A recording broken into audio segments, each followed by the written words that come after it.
The periodic table is like a giant treasure map for science, guiding explorers through the world of chemistry and unlocking the mysteries of matter. It doesn't lead you to gold, but it does show you all the elements that make up everything around us, from the air we breathe to the devices we use every day. From the water in your glass to the iron in your blood, it's all listed right here. Even the salt on your fries and the oxygen you inhale have their own special spots. When scientists want to know what things are made of, or what happens when you mix things together, they look at the periodic table first. It's their go-to tool for making sense of the building blocks of the universe.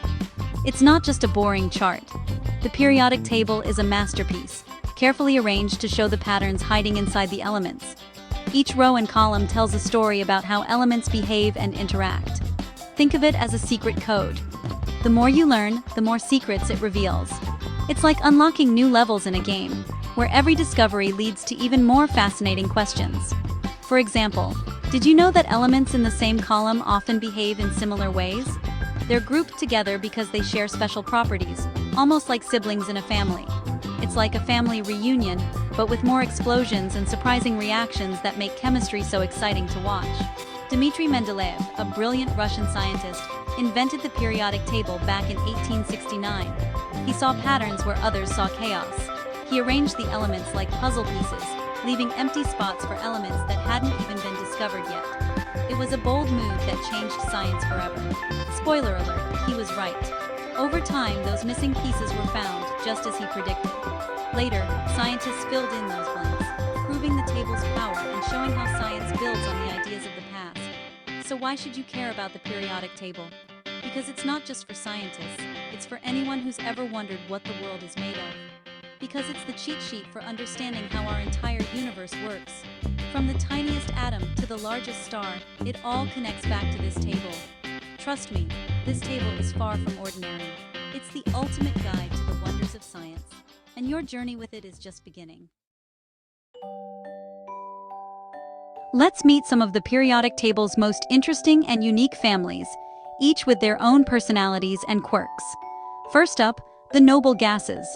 These elements are like the introverts of the periodic table, quiet, reserved, and rarely interacting with others.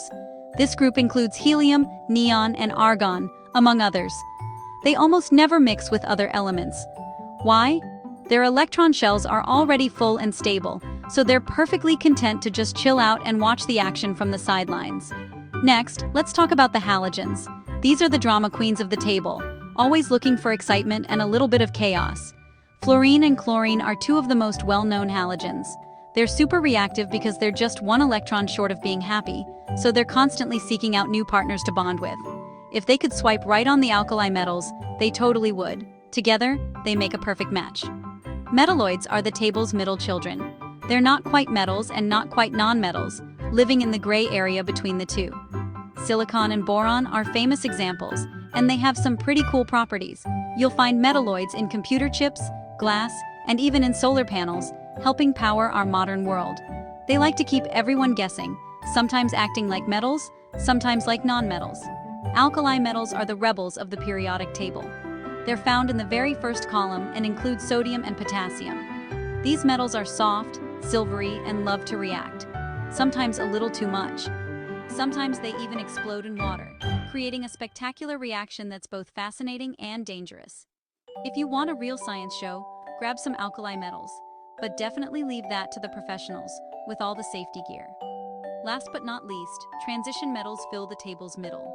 They're colorful, strong, and great team players, often forming vibrant compounds. Iron, copper, and gold are in this group, and they're essential for building and technology. They make our coins shiny, our skyscrapers stand tall, and our electronics work smoothly, proving just how important these elements are in our daily lives. Here's a cool secret, something that makes the periodic table way more interesting than it first appears. Each time you move down a column or group on the periodic table, you're actually adding a brand new electron shell to the atom. It's like building up layers, one at a time, as you go down. Think of electron shells like layers in an onion, except not as smelly, and way more important for chemistry. Each layer wraps around the nucleus, protecting and separating the electrons inside. Hydrogen, sitting right at the top, has just one shell, simple and small. But if you go down to potassium, you'll find 4 shells stacked up, making the atom much larger and more complex. As you add more shells, the atoms get bigger and bigger. Each new shell pushes the outer electrons farther from the nucleus, making the atom puffier. That's why cesium, near the bottom of the alkali metals, is much larger than lithium at the top. The difference in size is dramatic. It's also why those bigger atoms are more reactive. They have more layers, and their outer electrons are easier to steal. The farther those electrons are from the nucleus, the less tightly they're held, making reactions happen faster. Those extra shells also explain why elements lower down are softer and melt more easily. The atoms are less tightly packed, so they can be cut with a knife or even melt in your hand. Their electrons are farther from the nucleus, so they're not held as tightly. This makes the atoms more flexible and less rigid. Want an element that melts in your hand? Try gallium. It's a perfect example of how extra shells change an element's properties. But maybe wear gloves, just in case. Safety first, even with the coolest elements. So next time you look at the table, remember, going down means adding layers, making the atoms puffier, softer, and sometimes even more unpredictable. The periodic table isn't just a list. It's a story of growing atoms, one shell at a time. Now let's slide to the right. Each step to the right on the periodic table adds one more electron to the atom. It's like the element is collecting baseball cards. Hydrogen has 1 electron, helium has 2, and so on. But these electrons don't just pile up anywhere. They fill the outermost shell first. That's what makes each element unique. For example, fluorine is just 1 electron away from having a full shell. That's why it's so desperate to react. Meanwhile, noble gases all the way on the right have full shells and feel complete, like they just finished a perfect puzzle. This pattern also explains why elements on the right side are less metallic and more likely to be gases or brittle solids. They're not as eager to lose electrons as metals on the left. Instead, they're picky, only taking electrons when they really need them. So as you move right, remember, you're building up the element's personality, 1 electron at a time. Sometimes those electrons make all the difference. So, what happens when you put a lonely alkali metal together with a needy halogen? Chemistry magic. Alkali metals have 1 electron they're dying to get rid of, while halogens want 1 more electron to feel complete. It's, honestly, the perfect match. When sodium, an alkali metal, meets chlorine, a halogen, they combine to make sodium chloride, better known as table salt. That's right, your French fries owe their flavor to this epic partnership. The reaction is so explosive that, well, you really need to be careful. If you drop sodium into water and add chlorine gas, you'll get a fierce, fizzy reaction. But this chemistry isn't just for show. It happens all the time in nature, powering important processes and making life possible. If you ever wondered why salt is so common, now you know. It's because alkali metals and halogens just can't stay apart. So next time you sprinkle salt on your popcorn, remember, you're tasting chemistry's greatest love story. Hydrogen is kind of a wild card. Most of the time it acts like a non-metal, floating around as a light, invisible gas. But take hydrogen deep inside planets like Jupiter and Saturn, and it does something wild. It becomes metallic.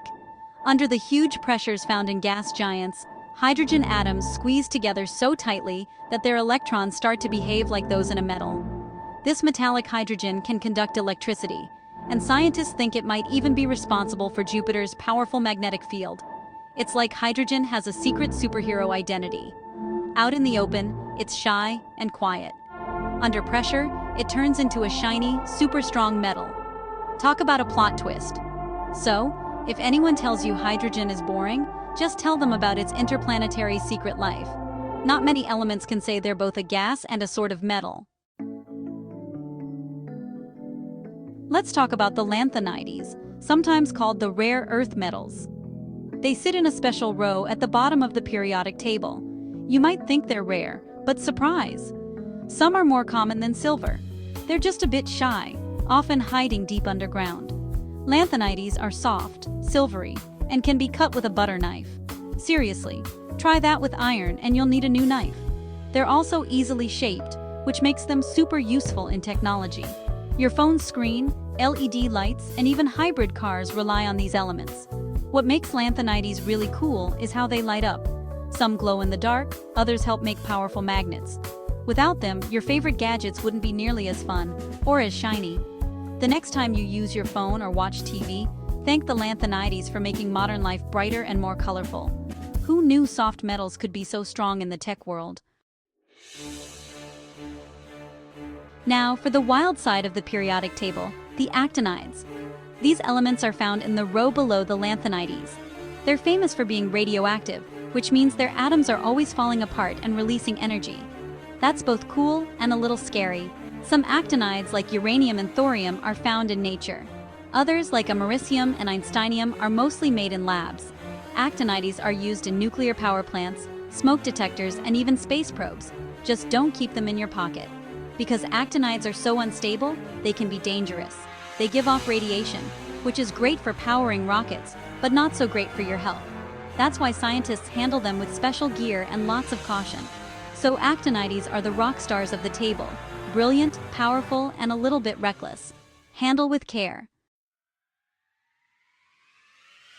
The periodic table might look like just another chart, but it's actually a treasure chest of secrets. It tells you how elements behave, how they react, and even how they can surprise us, like hydrogen's hidden superpower, or the dramatic explosions of alkali metals. Every family on the table has its own personality. From the chill noble gases to the explosive alkali metals, from the flexible lanthanides to the wild actinides. There's a place for everyone. The table shows us how everything connects, from the smallest atom to the biggest planet. And the best part? There's always something new to discover. Scientists keep finding new elements, making the periodic table a living, growing guide to the universe. Who knows? Maybe one day your name will end up on it. So next time you see the periodic table, don't just walk by. Stop and say hello.